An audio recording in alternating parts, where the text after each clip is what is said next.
guys welcome to my Nikhil blog মানে guys আজি গৰু বিহু বুলি আমি পুৱাই পুৱাই আৰু ব্লগ বনাত লাগি গ'লোঁ আৰু গোটাই আপোনাক ব্লগটো দেখাম চাই থাকিব গাইজ গোটাই মাহানে গৰু ধোৱাত লাগি গৈছে আৰু চাই থাকিব গোটাইটো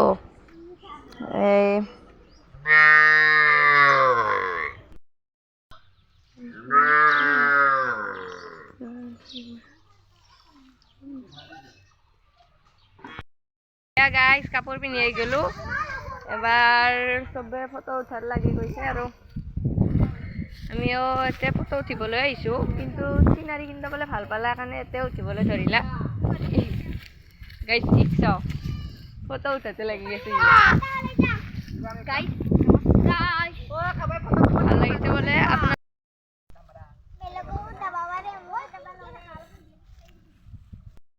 তো গাইজ এইখিনিতে ভ্লগটো শেষ কৰিলোঁ আৰু কেনে লাগিছে কমেণ্টত ক'ব ভাল লাগিছে যদি লাইক কমেণ্ট ছাবস্ক্ৰাইব কৰি দিব বাই বাই